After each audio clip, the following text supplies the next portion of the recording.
Les doy la hora. 7 de la mañana, Chihuahua. 7 de la mañana, 19 minutos 42 segundos, tiempo del centro de México. Sigue temblando un poquitito, pero pues vamos a tomarlo con una gran tranquilidad. Vamos a esperar un segundo para poder hablar.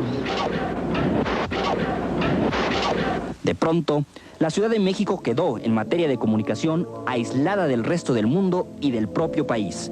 Así, por ejemplo, la posibilidad de comunicación por medio de los sistemas telefónicos quedó nulificada al afectarse seriamente dos de las más importantes centrales de teléfonos, las ubicadas en las calles de Victoria y en las cercanías de San Juan.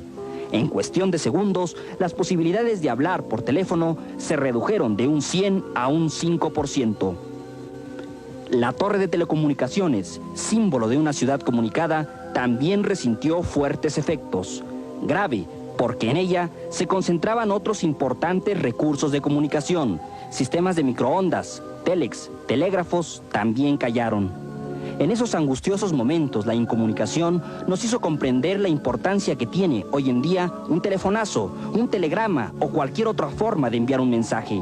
Por fortuna, en esos momentos de aislamiento, existió una forma de comunicación, un conducto para mandar la información en esos momentos tan urgentemente necesitada.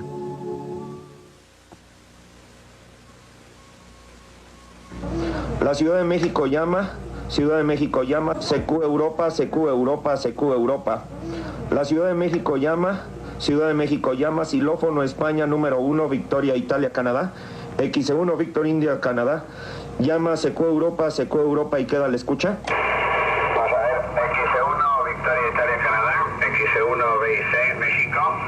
EA3, Ontario, Turquía. EA3, OT, Barcelona, España, que responde a su llamada. Cambia. Gracias. EA3, Oscar Tango. Es X1, Victoria, Italia, Canadá. Gracias, mi nombre es Víctor. Localización Ciudad de México. Y te quisiera yo pedir algún favor, ya que México está en un comunicado, ha ocurrido un terremoto de graves consecuencias a las 7:19 de hoy en la mañana, y la única posibilidad de comunicación es mediante este medio, la radio afición.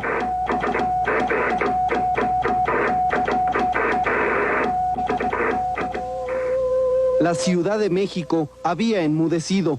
Esa mañana de septiembre, un terremoto de trágicas consecuencias cobraba vidas y destrucción en la capital del país. A la tragedia se sumaba el caos. Prácticamente todas las vías de comunicación con el Distrito Federal estaban interrumpidas. En México había ocurrido uno de los peores desastres que se recuerden, y ni en los estados de la República ni en otros países se tenía noticia de los hechos. Estábamos aislados y necesitábamos ayuda.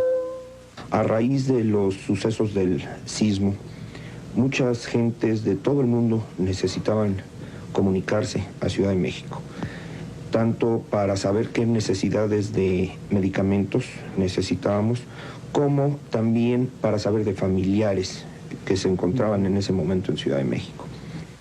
Los pocos servicios de emergencia que no habían sufrido daños o que habían sido reinstalados resultaban insuficientes ante las dimensiones del desastre. En todo el mundo existía angustia por conocer la situación de México. Días antes de la tragedia, muy pocos daban importancia a las actividades de los radioaficionados. Para muchos, la radioafición no pasaba de ser un entretenimiento, pero ese 19 de septiembre harían patente una realidad. Muchos radioaficionados serían los primeros en lograr establecer comunicación con otras partes del mundo. Así es, o sea, prácticamente el 19 de septiembre yo empecé las transmisiones aproximadamente 25 minutos después del sismo, quiere decir al cuarto para las 8 de la mañana. Lo hice porque creí que era donde yo podía ayudar. Había gente ayudando en la calle, había gente salvando vidas.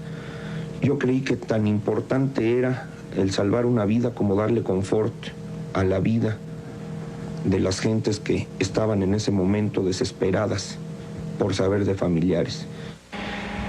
Pues empezamos a transmitir para informarles a otros países y a otras ciudades del interior de la República lo que estaba sucediendo, lo que había sucedido y lo que seguía sucediendo en la Ciudad de México y la realidad de nuestro problema.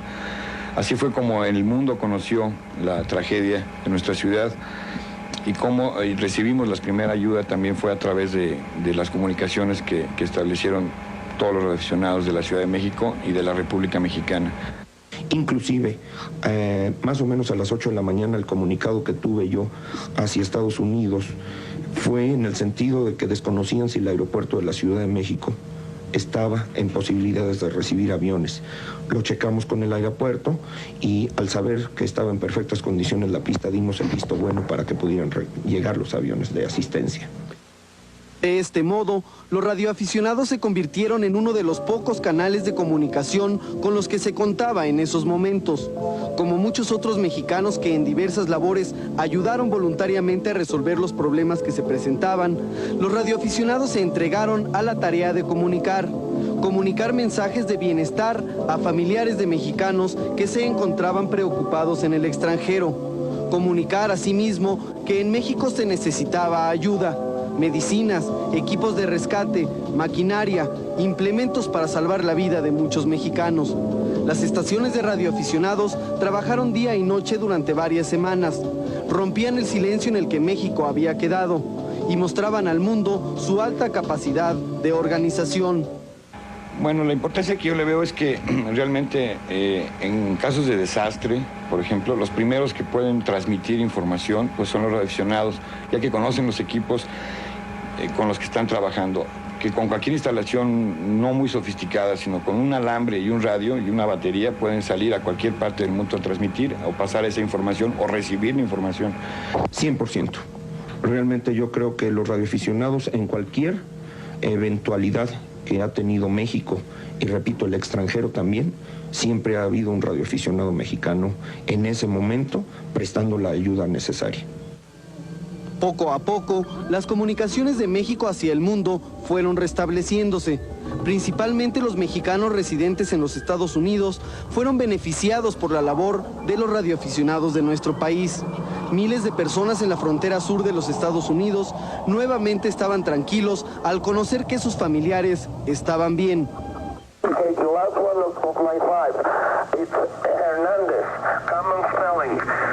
The area 619, that's California, and the phone number 561-1001. Roger. I have 9 also from Israel, but we will wait till tonight to handle those because they can't go until tomorrow. QSL? QSL, no problem. You want to send me some more? Okay, stand by just a moment, and I will get the other list. Okay? Roger. I'll stand by for you. Del mismo modo, la ayuda internacional comenzaba a llegar en forma organizada. La tranquilidad, aunque poco a poco, volvía a los hogares de muchos mexicanos gracias a la desinteresada labor de los radioaficionados. Con el corazón y la entrega de cada uno de los mexicanos, paulatinamente el país fue superando la tragedia. En términos de comunicación, las líneas telefónicas fueron reinstaladas conforme pasó el tiempo y conforme se obtuvieron recursos. Así también, poco a poco, los radioaficionados volvieron al anonimato de sus transmisiones experimentales. Como testimonio de su tarea, quedó el agradecimiento de miles de personas que resultaron beneficiadas por la red de comunicación que oportunamente establecieron estos radioaficionados. Yo en lo personal he recibido como 80 o 90 cartas de agradecimiento. Eso para nosotros es lo que más vale en todo este tipo de situaciones.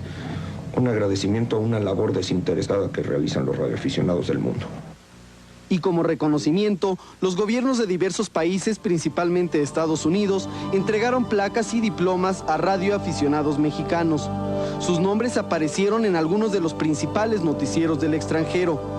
Su eficacia en momentos difíciles quedó reconocida a nivel internacional.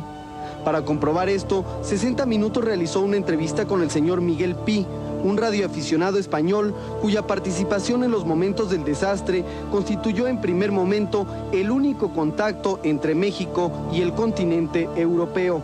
Estas son sus conclusiones.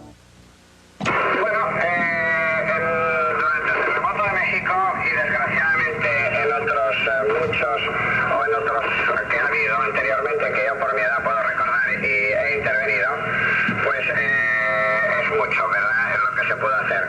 Sobre todo en países en que nos une la misma lengua y que quizá el poder ayudar es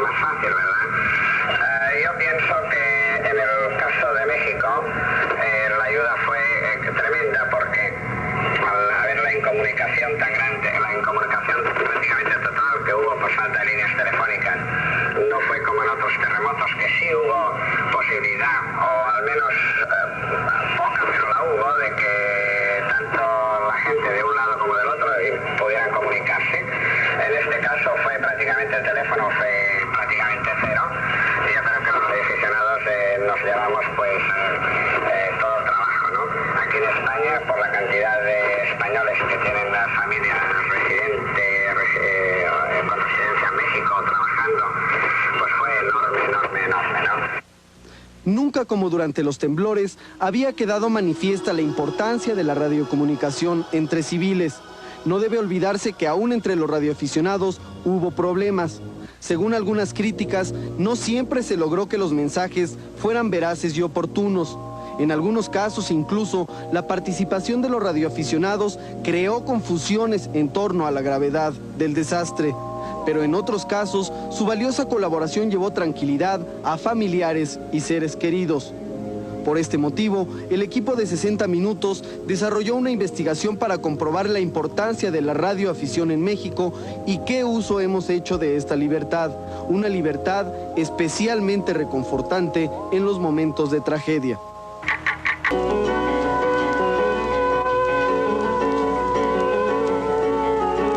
Desastre telúrico, esa mañana, la ciudad más grande del mundo estaba incomunicada. Millones de mexicanos buscaban desesperadamente comunicarse, saber, tener noticias sobre familiares y amigos. Para todas esas personas, en esos momentos, un mensaje significaba todo. Inmediatamente que yo me percaté de la gravedad del siniestro, estaba yo aquí en casa disponiéndome a salir al trabajo y por medio del radio del automóvil me di cuenta de la gravedad de la catástrofe. Dejé a mis hijas en la escuela e inmediatamente me vine aquí a mi cuarto de radio con el fin de ponerme a las órdenes de los organismos de emergencias de la Secretaría de Comunicaciones y Transportes para tratar de prestar ayuda por medio de la radio. La comunicación que estos hombres pudieron establecer fue de vital importancia. En algunos casos fue cuestión de vida o muerte. Y quienes más apreciaron este esfuerzo fueron los directamente afectados. Como a los 3 días me llamaron unos radioaficionados hondureños de la Cruz Roja hondureña, diciéndome que pedían informes de nosotros, cómo estábamos, si no nos había sucedido nada. Y ellos mismos, les dije que todo estaba bien y ellos mismos nos volvieron a llamar para decirnos que ya habían recibido los mensajes en Honduras y que fueron los primeros que llegaron, porque enviamos varios, enviamos unos por Telex, otros por correo, que pues fueron los más tardados, y los de la aerolínea que mencioné también llegaron como a los 20 días, o sea que los primeros mensajes que llegaron fueron los de radioaficionados. Llegaron a los 2-3 días de toda la catástrofe. Y ya me quedé muy tranquila porque sabía yo que mi madre pues ya sabía que cuando menos estábamos bien no nos había sucedido nada. Yo hablé de Nueva York y de Nueva York me dijeron que habían tenido noticias de un cierto Carlos que había hablado de Houston para decir que mi familia estaba viva.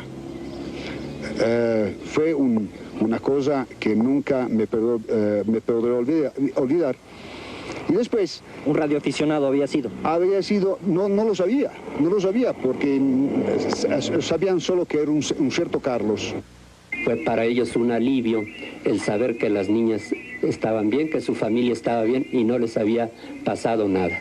Esto fue una satisfacción muy grande para mí el haber realizado esto. Tuve también otros casos lastimosos, ¿no? Este fue un caso de haber comunicado que la familia estaba bien, pero tuve también casos en que desgraciadamente tuve que comunicar decesos y pérdidas físicas y pérdidas materiales. Esto para mí pues no fue nada agradable, ¿no? Y tuvimos muchos casos de este tipo. Quienes agradezco sinceramente pues todo lo que hicieron por nosotros, porque a ellos debemos que nuestras familias pues estuvieran en el exterior enteradas de que no, gracias a Dios a nosotros no nos había pasado nada. Una de las comunidades que más apoyo recibió por parte de los radioaficionados mexicanos fue la de Coyoacán.